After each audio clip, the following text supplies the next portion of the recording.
മോദിജി പിന്നെയും പിന്നെയും കേരളത്തില് ഇത്തവണ ഇവിടെ താമര വിരിച്ചിട്ട് തന്നെ കാര്യം എന്നുള്ള വാശിയിലാണ് ജിമാരുള്ളത്. അങ്ങനെ ആവേശത്തിൽ നിൽക്കുമ്പോൾ ജിമാര് തന്നെ മറ്റൊരു ജിയെ നൈസായി ഒഴിവാക്കിയാൽ എങ്ങനെ ശരിയാവും? അതെ, മലപ്പുറത്ത് നിന്നൊരു ജിക്ക് ഒഴിവാക്കലിന്റെ ഒരു സങ്കട കഥ പറയാനുണ്ട്.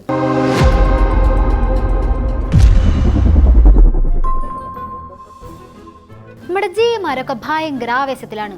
തെരഞ്ഞെടുപ്പ് പ്രചാരണത്തിന് മോദിജി തന്നെ ഇറങ്ങിയാൽ എങ്ങനെ ആവേശം വരാണ്ടിരിക്കും? കഴിഞ്ഞ ദിവസം എന്തായിരുന്നു പാലക്കാട്? ജനസാഗരല്ലായിരുന്നോ?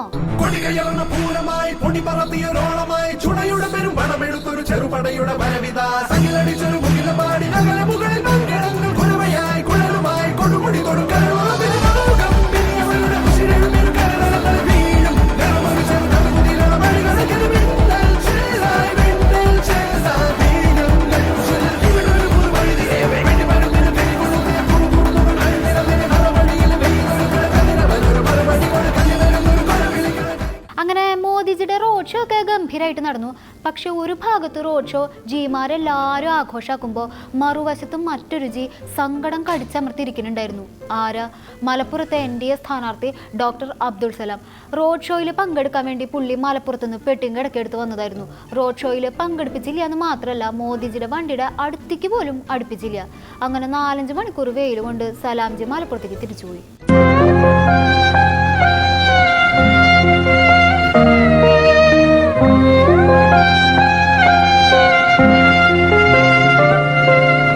എന്നാലും പാവം സലാംജി പ്രധാനമന്ത്രിയുടെ റോഡ് ഷോയിൽ പങ്കെടുക്കാം, മോദിജിയുടെ കൂടെ ജീപ്പിൽ നിൽക്കാന്നൊക്കെ ആഗ്രഹിച്ചു വന്നിട്ട് ഇങ്ങനെ ഒരു അവഗണന. ഇത് കഷ്ടായില്ലോ. വേറെ ആരുമല്ലല്ലോ, NDAയുടെ സ്ഥാനാർത്ഥിയല്ലേ.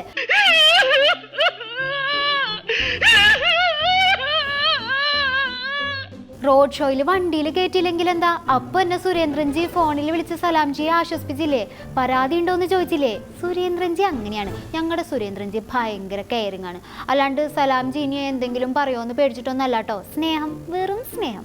ആദ്യം തന്നെ ഇവർ പ്രഖ്യാപിച്ചത് ബഹുമാനപ്പെട്ട പ്രധാനമന്ത്രിയുടെ കൂടെ പൊന്നാനി സ്ഥാനാർത്ഥിയും മലപ്പുറം സ്ഥാനാർത്ഥിയും പാലക്കാട്ടെ സ്ഥാനാർത്ഥി ഉണ്ടാവുമെന്നാണ്. ഒരു തെറ്റായ സന്ദേശവും കൂടിയും കൊടുത്തു. കാരണം മലപ്പുറത്ത് മത്സരിക്കുന്നത് ഒരു മതന്യൂനപക്ഷത്തിൽപ്പെട്ട ഒരു സ്ഥാനാർത്ഥിയാണ്. അദ്ദേഹം അവിടെ വന്നു, ആ വാഹനത്തിൽ കയറാൻ കഴിഞ്ഞില്ല. അപ്പോൾ അതുവഴി കൊടുത്ത സന്ദേശം എന്താ? ഒരു മുസ്ലിം ആയതുകൊണ്ട് പ്രധാനമന്ത്രിൻ്റെ അടുത്ത് നിൽക്കാൻ സാധിച്ചില്ല. ഇതല്ലേ കൊടുത്തത്, ഇതല്ലേ ഗുണം കിട്ടിയത്. അതുകൊണ്ട് സലാംജി അപമാനിതനായെങ്കിൽ എന്താ? നമ്മുടെ കോംറേഡ്സിന് കത്തിക്കയറാൻ ഒരു വിഷയം കിട്ടിയില്ലേ? അബ്ദുൾ സലാം എന്നുള്ള പേര് തന്നെയാണ് പ്രശ്നം.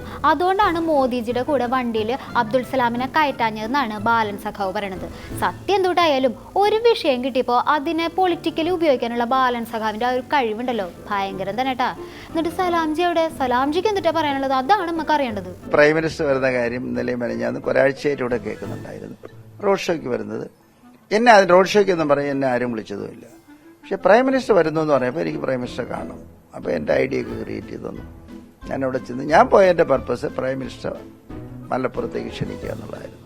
അത് മാത്രമല്ല, പറ്റുമെങ്കിൽ പ്രൈം മിനിസ്റ്റർ കൂടെ എന്തൊരു ഫോട്ടോ എടുക്കണമെന്നൊക്കെ ആഗ്രഹമുണ്ടായിരുന്നു. സലാംജിക്ക് റോഡ് ഷോയിൽ പങ്കെടുക്കണം എന്നൊന്നും ഉണ്ടായിരുന്നില്ല. ആരും ക്ഷണിച്ചിട്ടുമില്ല. മോദിജിയെ കാണണം, മലപ്പുറത്തേക്ക് ക്ഷണിക്കണം, 2 സെൽഫി എടുക്കണം, അത്രേ ഉണ്ടായിരുന്നുള്ളൂ. അതേതായാലും നടന്നു. സലാംജിയുടെ ജീവിതം ധന്യമായി. അപ്പോഴേക്കും ആളുകൾ എന്തുട്ടൊക്കെയാ പറഞ്ഞുണ്ടാക്കിയത്? വണ്ടിയിൽ കയറ്റിയില്ല അത്രേ. കാര്യം വണ്ടിയിൽ കയറാൻ പറ്റുമെന്ന് നോക്കി കയറ്റിയില്ല. അതിങ്ങനെ പറഞ്ഞു നടക്കാൻ പാടുണ്ടോ? 50ഓളം പേരുണ്ടായിരുന്നു എന്നാണ് ഓർക്കുന്നത്. അതിൽ ആദ്യത്തെ ആളായിട്ട് എനിക്ക് അവിടെ നിൽക്കാൻ പറ്റി. പ്രൈം മിനിസ്റ്റർ വന്നു, ചിരിച്ചുകൊണ്ട് സന്തോഷത്തോടെ വന്നു. ഞാൻ നമസ്തേ പറഞ്ഞു. ഞാൻ മലപ്പുറത്തെ കാൻഡിഡേറ്റ് ആണെന്ന് പറഞ്ഞു. ചിരിച്ചുകൊണ്ട് തന്നെ അദ്ദേഹം പറഞ്ഞു വിഷ് യു ഗുഡ് ലക്ക് എന്ന് പറഞ്ഞു. ഉടനെ ഞാൻ പറഞ്ഞു I wish prime minister visiting Malappuram എന്ന് പറഞ്ഞു. That is done, over. എന്റെ ജോലി കഴിഞ്ഞു. ക്ഷണിച്ചു വരുത്തിയിട്ട് ഇങ്ങനെ മാറി നിൽക്കേണ്ടി വന്നിട്ടും സലാംജി ചിരിച്ചുകൊണ്ട് സംസാരിക്കുന്നത് കണ്ടോ? You are great Salamji. വല്ലാത്ത തലവേദന, ഞാനൊന്ന് കിടക്കട്ടെ. അപ്പോഴത്തേക്ക് അവിടെ പ്രൈം മിനിസ്റ്റർക്ക് പോകാനുള്ള വണ്ടിയിൽ കഷ്ടിച്ച് 3-4 പേർക്ക് നിൽക്കാൻ പറ്റും. അപ്പോഴത്തന്നെ അതിനകത്ത് ആള് കയറി. അപ്പോഴത്തേക്ക് പിന്നെ നമ്മുടെ നിവേദിത വന്ന് വിളിച്ചു, അത് കയറാൻ പറഞ്ഞു. നിവേദിത പറഞ്ഞു ഇതും കാൻഡിഡേറ്റ് ആണെന്ന് പറഞ്ഞു. അപ്പോൾ പേര് ചോദിച്ചു. പറഞ്ഞു അവർ എടുത്ത ലിസ്റ്റിൽ എൻ്റെ പേരില്ല എന്ന് പറഞ്ഞു. അത് മാത്രമല്ല, പേരുണ്ടെങ്കിൽ തന്നെ അത് കയറാക്കൂല. എന്നെ റോഡ് ഷോയ്ക്കൊന്നും ക്ഷണിച്ചിട്ടില്ല എന്ന് സലാംജി പറയുന്നു. അതേ സലാംജി തന്നെ പറയണു മോദിജി വണ്ടിയിൽ കയറാൻ നിന്നപ്പോൾ അങ്ങോട്ട് പോയി, പക്ഷേ ലിസ്റ്റിൽ പേരുണ്ടായിരുന്നില്ല എന്ന്. ക്ഷണിച്ചിട്ടില്ലെങ്കിൽ പിന്നെ അങ്ങനെ ലിസ്റ്റിൽ പേര് നോക്കാൻ പോവോ? എന്തോ ഇവിടെ ഒരു തകരാറ് പോലെ. അത് പോട്ടെ. എന്നിട്ട് സലാംജി പറഞ്ഞത് കേട്ടില്ലേ, പേരുണ്ടെങ്കിലും വണ്ടിയിൽ കയറാൻ പറ്റില്ലായിരുന്നു അത്രേ. ഓൾറെഡി വണ്ടി ഫില്ലായി തിങ്ങി നിറഞ്ഞിരിക്കായിരുന്നു. എന്താണിത്, നിങ്ങൾ കോൺഗ്രസിന് പഠിക്കണോ? ഇനിയിപ്പോൾ എന്തിട്ട് പറഞ്ഞിട്ട് എന്തിട്ടാ കാര്യം? സലാംജിയെ അപമാനിച്ച് വിട്ടു എന്നല്ലേ ഈ നാട്ടുകാരൊക്കെ പറയണത്? ഇതൊന്നും ചെയ്യാൻ പാടില്ലാത്തതാണ്. അദ്ദേഹത്തെ അപമാനിച്ചില്ലേ, ഇവിടെ അദ്ദേഹം വന്നിട്ട് തിരിച്ചു പോകേണ്ടിയിരുന്നോ? എന്തിനാ ഈ 4 സ്ഥാനാർത്ഥികളും ഉണ്ടാകുമെന്ന് ആദ്യം പറഞ്ഞത്? പൊന്നാനിയിലെയും അതുപോലെ തന്നെ പാലക്കാട് മാത്രമേ ഉള്ളൂ. 3 എണ്ണത്തിൽ ആദ്യം പ്രഖ്യാപിച്ചത്. മലപ്പുറത്തെ സ്ഥാനാർത്ഥി ഒരു മതന്യൂനപക്ഷത്തിൽപ്പെട്ട ആളല്ലേ, മുൻഗണന കൊടുക്കണ്ടേ? അവർക്ക് മുൻഗണന കൊടുക്കണ്ടേ അല്ലേ?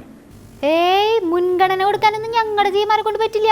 സലാംജിക്ക് ആകെ ആഗ്രഹം ഉണ്ടായിരുന്നത് മോദിജിയുടെ കൂടെ നിന്ന് 2 ഫോട്ടോ എടുക്കണം എന്നുള്ളതായിരുന്നു. ആ ആഗ്രഹം ഏതായാലും നടന്നു. മലപ്പുറത്ത് നിന്ന് ഇത്രയും കഷ്ടപ്പെട്ട് പാലക്കാട് വന്നിട്ട് ജീപ്പിൽ കയറാൻ പറ്റാതെ തിരിച്ചു പോരേണ്ടി വരുന്നതിന് എന്തിനാ സങ്കടപ്പെടുന്നത്? അതിനേക്കാൾ വിലപ്പെട്ട 2 ഫോട്ടോ കിട്ടില്ലേ, അത് മതി ഞങ്ങളുടെ സലാംജിക്ക്.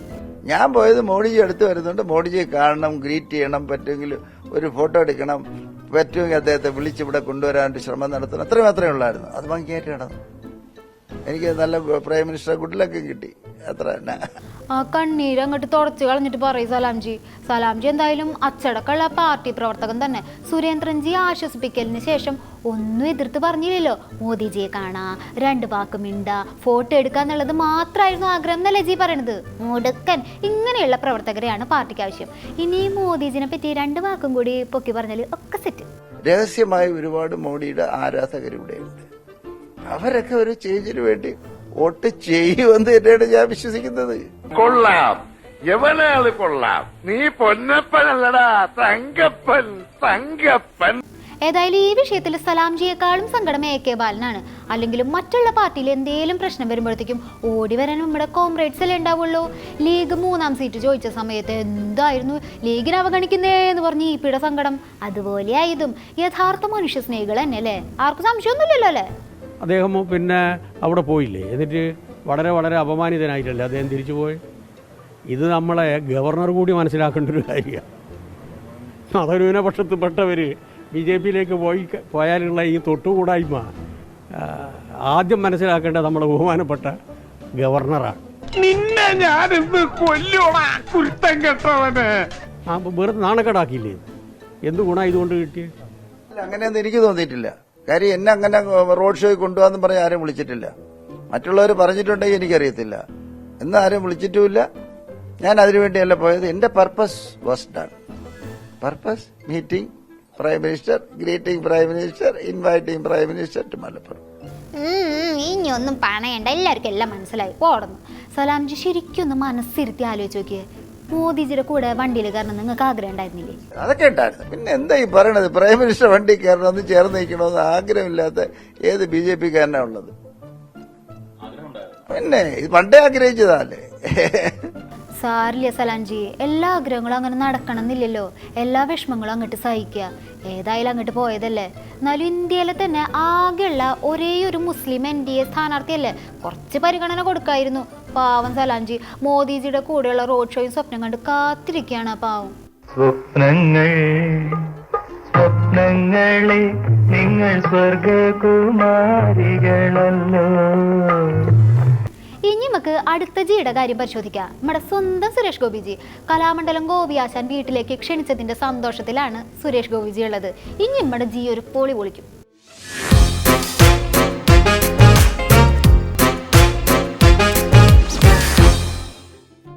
ബന്ധം മുതലെടുത്ത് പലരും സുരേഷ് ഗോപിക്ക് വേണ്ടി തൻ്റെ അച്ഛനെ സ്വാധീനിക്കാൻ ശ്രമിക്കുന്നു എന്ന് പറഞ്ഞ് കഴിഞ്ഞ ദിവസമാണ് നമ്മുടെ കലാമണ്ഡലം ഗോപിയാശാന്റെ മകൻ ഫേസ്ബുക്കിൽ ഒരു പോസ്റ്റ് ഇട്ടത്. അതുമാത്രമല്ല, സുരേഷ് ഗോപിയെ അനുഗ്രഹിച്ചാൽ പത്മഭൂഷൺ വരെ കിട്ടും എന്നൊരു ഓഫർ വെക്കുകയും ചെയ്തു. സുരേഷ് ഗോപിജി അറിഞ്ഞ കാര്യമായാലും അല്ലെങ്കിലും അതിനുശേഷം ജി എയറിലായിരുന്നില്ലേ. പാവം, ആരെന്ത് പറഞ്ഞാലും ചെയ്താലും എയറിൽ കയറാനാണല്ലോ ഞങ്ങളുടെ സുരേഷ് ഗോപിജിയുടെ വിധി. എൻ്റെ ആലത്തൂരാ പറയല്ലേ, ഞാൻ അതെ വോട്ട് ഞാൻ ആലത്തൂരല്ലേ കൊടുക്കുള്ളൂ. തൃശ്ശൂർ ചെന്ന് കൊടുത്തിട്ടുണ്ടെങ്കിൽ എന്നെ അറസ്റ്റ് ചെയ്ത് കൊണ്ടുപോയില്ലേ. ആശാൻ ആലത്തൂർ വോട്ടായതുകൊണ്ട് നമ്മുടെ സുരേഷ് ഗോപിജി ക്ഷമിച്ചിരിക്കുന്നു. അല്ല, ഇനിയിപ്പോ സുരേഷ് ഗോപിജി ആശാൻ വീട്ടിലേക്ക് വിളിച്ചാലും സുരേഷ് ഗോപിജി വരുമെന്ന് സംശയമാണ് കേട്ടോ ആശാനെ. അല്ല, ആരെങ്കിലും കുത്തിത്തിരിപ്പ് ഉണ്ടാക്കിയില്ലെങ്കിലേ ആശാനെ കാണാൻ പോകുന്നൊക്കെയാണ് കഴിഞ്ഞ ദിവസം സുരേഷ് ഗോപിജി പറഞ്ഞത്. അല്ല, അദ്ദേഹത്തിന് വൈമുഖ്യമൊന്നുമില്ല എങ്കിൽ അതിനും ഇതുപോലെ ഇനി ഉണ്ടാക്കിയില്ലെങ്കിൽ കുത്തിത്തിരിപ്പൊന്നും ഉണ്ടാക്കിയില്ലെങ്കിൽ ഞാൻ പോകും. എനിക്ക് അതിനെ ഒന്നും രാഷ്ട്രീയ പശ്ചാത്തലത്തിൽ കാണുന്നത് എനിക്കിഷ്ടമല്ല. കുത്തിത്തിരിപ്പ് ഉണ്ടാക്കിയാലും അദ്ദേഹത്തിന് വരാം. അതായത് ഞാനിവിടെ ഉള്ളപ്പോൾ എൻ്റെ വീട്ടുകാരൊക്കെയും അതിന് അനുകൂലമാണ്, അദ്ദേഹം പറഞ്ഞതിന് അനുകൂലമാണ്. മാത്രമല്ല ഞാൻ അങ്ങേറ്റവും അനുകൂലമാണ്. അപ്പോൾ അതിലേക്ക് അദ്ദേഹത്തിന് ഒരു തടസ്സവും ഉണ്ടാവില്ല. മറ്റുള്ളവരുടെ വാക്ക് കേട്ടിട്ട് അദ്ദേഹം പിന്തിരിഞ്ഞ് പോവാതിരുന്നാൽ മതി. ഇതത് കേട്ടാ മതി ഞങ്ങളുടെ സുരേഷ് ഗോപിജിക്ക്. സന്തോഷായി. എന്തൊക്കെയായിരുന്നു സുരേഷ് ഗോപിജി ആശാൻ ഓടിച്ചു, ഇനി ആ ഭാഗത്തേക്ക് അടുപ്പിക്കില്ല എന്നൊക്കെ പറഞ്ഞിട്ടുണ്ടാക്കിയില്ലേ. എന്നിട്ടിപ്പോൾ എന്തായി? ആശാൻ പറഞ്ഞത് കേട്ടല്ലോ അല്ലേ? സുരേഷ് ഗോപിയെ സ്വാഗതം ചെയ്ത് കലാമണ്ഡലം ഗോപി. ഇനി ഞങ്ങളുടെ സുരേഷ് ഗോപിജി ഒരു പൊളി പൊളിക്കും. വിവാദങ്ങളൊക്കെ അവസാനിച്ചില്ലേ? എല്ലാവർക്കും കിട്ടാനുള്ളത് കിട്ടിയില്ലേ? ഇനി അങ്ങോട്ട് ആഘോഷ രാവുകളാണ് മക്കളെ.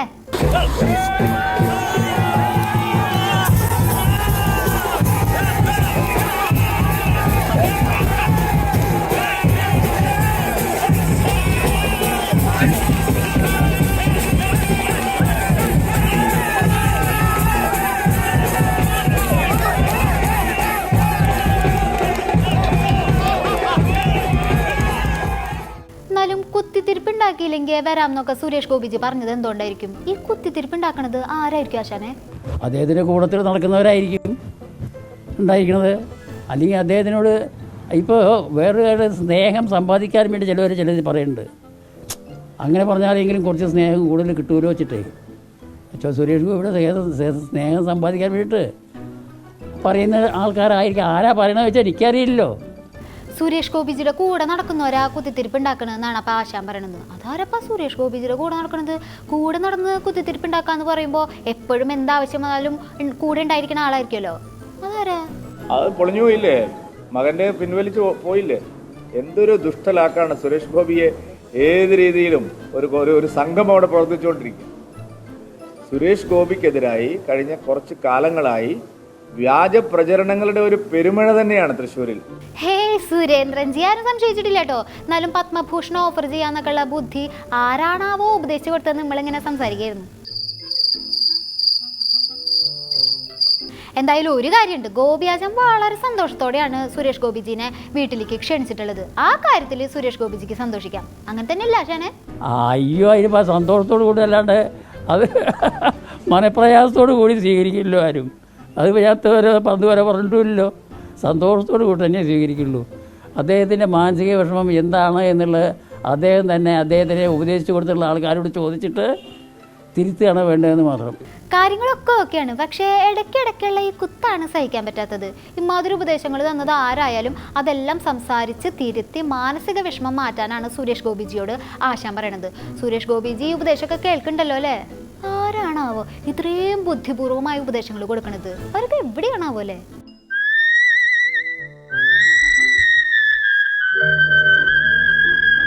കാര്യങ്ങളൊക്കെ എല്ലാം പറഞ്ഞ കോംപ്ലിമെന്റ്സ് ആക്കിയ സ്ഥിതിക്ക് ആശാൻ ആർക്കാണാവോ വോട്ട് ചെയ്യാൻ പോണത്? എൻ്റെ മണ്ഡലം എന്നുള്ള നിലയ്ക്ക് ഞാൻ വോട്ട് ചെയ്തത് രാധാകൃഷ്ണനാണ്. അത് സംശയമില്ല. അതായത് രാധാകൃഷ്ണൻ രണ്ട് കാര്യമാണ്. കുറേ കാലമായിട്ട് ഞങ്ങൾ തമ്മിൽ ബന്ധം വെച്ചാൽ സ്നേഹബന്ധം അങ്ങേറ്റുള്ളവരാണ്. കലാമണ്ഡലമായിട്ട് വലിയ ബന്ധമുള്ള ആളാണ് രാധാകൃഷ്ണൻ. ഈ നിലയ്ക്ക് കൂട്ട് ഞാൻ അദ്ദേഹത്തിനെ രാഷ്ട്രീയക്കാരിൽ കൂടുതൽ കാണുന്നത് അദ്ദേഹത്തിൻ്റെ മാനസിക പെരുമാറ്റത്തിൻ്റെ സുഖം, സന്തോഷം. അതായത് അദ്ദേഹത്തിന് രാഷ്ട്രീയക്കാരെ എല്ലാവരും ഇഷ്ടമാണ്. അതെന്താണ് ആശാൻ അങ്ങനെ ഒരു ടോക്ക്? സ്നേഹമാണ്, സൗഹൃദമാണ്, സന്തോഷമാണെന്നൊക്കെ പറഞ്ഞിട്ട് ജിമാർക്ക് വേണ്ടി വോട്ട് ചെയ്യാത്തത് എന്താ? ആലത്തൂരായാലും അവിടെയും ജിമാരുണ്ടല്ലോ. ആശാൻ പറയണത് കേട്ടാ കേരളത്തിലെ ഇടതുപക്ഷം ജയിക്കണം എന്നാണല്ലോ ആഗ്രഹം എന്ന് തോന്നല്ലോ. അങ്ങനെയാണോ ആശാൻ ഉദ്ദേശിച്ചത്? ഇടതുപക്ഷം ജയിക്കണം എന്ന് ആഗ്രഹമൊക്കെ ഉണ്ട്. അല്ല, അത് ഇല്ലായിരുന്നില്ല, ആഗ്രഹമുണ്ട്. ഗോപി ആശാനല്ല പറഞ്ഞത് എല്ലാവരും എല്ലായിടത്തും ജയിക്കണം എന്നാണ് ആഗ്രഹം എന്നൊക്കെ. എന്നിട്ടിപ്പോൾ ഇടതുപക്ഷത്തിന്റെ കാര്യം മാത്രം ഇങ്ങനെ പറഞ്ഞാൽ എങ്ങനെയാ ശരിയാവാ? ശരി, ഒക്കെ പോട്ടെ, കേരളത്തിലെ കാര്യം വിട്. തൃശ്ശൂരിന്റെ കാര്യമെങ്കിലും പറയും. തൃശ്ശൂർ ആര് ജയിക്കണം എന്ന് ആഗ്രഹം? അതായത് അതിനൊരു കാര്യമുണ്ട്. ഈ സുനിൽകുമാർ എൻ്റെ വലിയ സുഹൃത്താണ്. സുനിൽകുമാർ വലിയ സുഹൃത്താണ്. അപ്പോൾ ആ നിലയ്ക്ക് സുനിൽകുമാർ നിൽക്കുമ്പോൾ സുനിൽകുമാർ ജയിക്കണം എന്നൊരാഗ്രഹം മനസ്സിലുണ്ട്.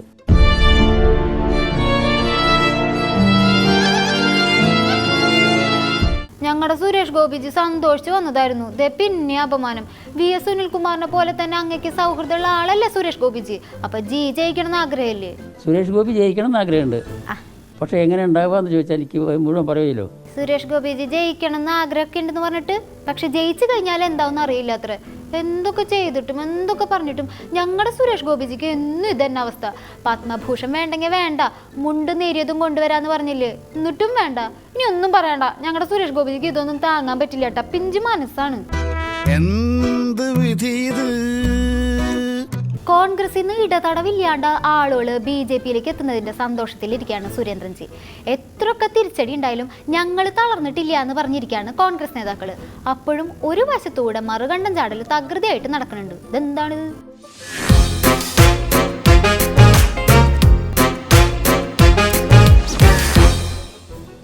പുതിയ തലമുറ പ്രമുഖരായിട്ടുള്ള പല കോൺഗ്രസ് നേതാക്കളുടെയും മക്കൾ ഇതിനോടകം തന്നെ ഭാരതീയ ജനതാ പാർട്ടി ആയി കഴിഞ്ഞിട്ടുണ്ട്. ഇനിയും വരും ദിവസങ്ങളിൽ കൂടുതൽ മക്കൾ, അതായത് നെക്സ്റ്റ് ജനറേഷൻ, കോൺഗ്രസിന്റെ അടുത്ത തലമുറ പൂർണ്ണമായിട്ടും BJPയിലേക്ക് വന്നുകൊണ്ടിരിക്കുന്നത്. കോൺഗ്രസിന്റെ അടുത്ത തലമുറയും കോൺഗ്രസിന്റെ പഴയ തലമുറയും ഒക്കെ BJPയിലേക്ക് വരും എന്നാണ് സുരേന്ദ്രൻജി പറഞ്ഞുകൊണ്ടിരുന്നത്.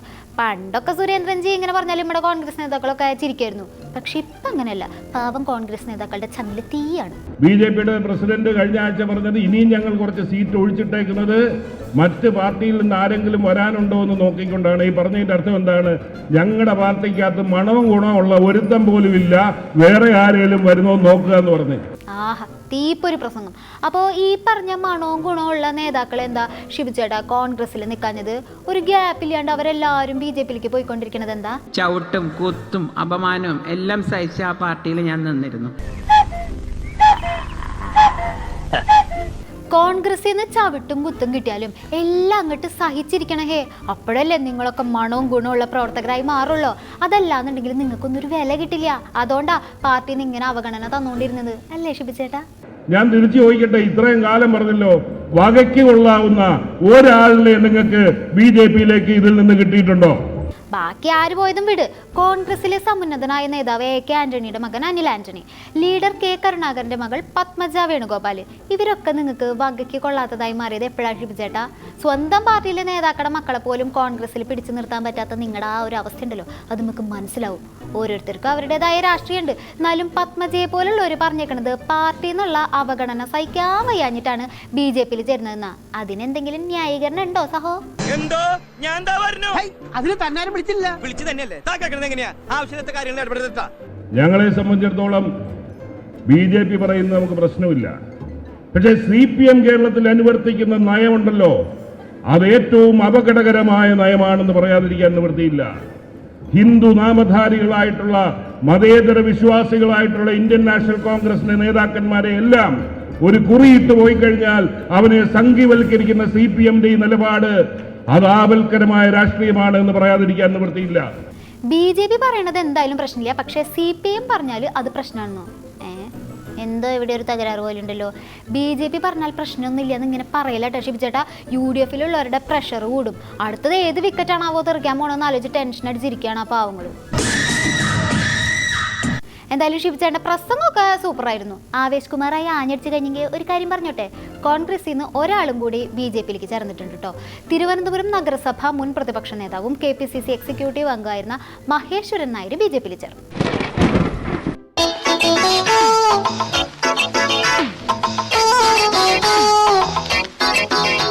എത്ര ആവേശം നടത്തി പ്രസംഗിച്ചിട്ട് എന്താ കാര്യം? 4 പാടൊന്നും കൊഴിഞ്ഞു പോക്ക് തുടരല്ലേ. കോൺഗ്രസിന് എന്തോ കാര്യമായിട്ട് സംഭവിച്ചിട്ടുണ്ട്, അല്ലെങ്കിൽ ഇങ്ങനെയൊന്നും വരില്ല. ഹൈ, അണികളെയൊക്കെ സതീശേട്ടനും സുധാകരൻജിയും പൊന്നുപോലെയല്ലേ നോക്കണത്. സാധാരണഗതിയിൽ സ്ഥാനമാനങ്ങൾ അല്ലെങ്കിൽ വേറെ ഏതെങ്കിലും ഉദ്ദേശത്തോടുകൂടിയാണ് പലരും ഒരു നിലപാടെടുക്കുന്നത്.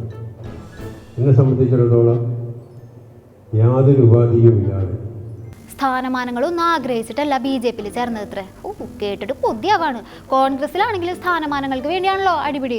വന്ന് കനലൊരു തരി മതി എന്നുള്ള കോമ്രേഡ്സിന്റെ ക്യാപ്ഷൻ നമ്മുടെ കോൺഗ്രസ് നേതാക്കൾ കോപ്പി അടിക്കുമെന്നാണ് സംശയം. ലീഡറോടൊപ്പം നിന്ന് പ്രവർത്തിച്ചിട്ടുള്ള ഒരാളാണ്.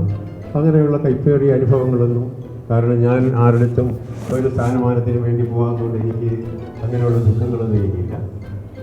ഇനിയും അങ്ങനെ തന്നെയാണ് മുന്നോട്ട് പോകാൻ ഉദ്ദേശിക്കുന്നത്. ലീഡർ K കരുണാകരന്റെ വിശ്വസ്തനായിരുന്നു ഈ പറഞ്ഞ മഹേശ്വരൻ നായർ. ഗുണമുള്ള ഏതെങ്കിലും ആളെ കോൺഗ്രസിൽ നിന്ന് BJPക്ക് കിട്ടിയോ എന്ന് ഇപ്പോഴും ചോദിക്കുന്നുണ്ടോ ഷിബുചേട്ടാ? ഞാൻ പോകുന്നു. കേരളത്തിൽ BJP അക്കൗണ്ട് തുറക്കുമെന്നറിയാൻ ഇനിയും കാത്തിരിക്കണം. പക്ഷെ കോൺഗ്രസിൽ നിന്ന് എങ്ങനെയാണ് കൊഴിഞ്ഞു പോക്കുന്നുണ്ടെങ്കിൽ കോൺഗ്രസിൻ്റെ അക്കൗണ്ടുകൾ വേഗം തന്നെ പൂട്ടി പോകുമെന്നുള്ള ചിന്തയാണ് നാട്ടുകാർക്കുള്ളത്. ആരൊക്കെ ഇനി മറുകണ്ഠം ചാടുന്നു നമുക്ക് കാത്തിരുന്ന് കാണാം. എന്നാൽ ശരി, ബാക്കി വിശേഷങ്ങളുമായി ഇനി നാളെ കാണാം. നന്ദി, നമസ്കാരം.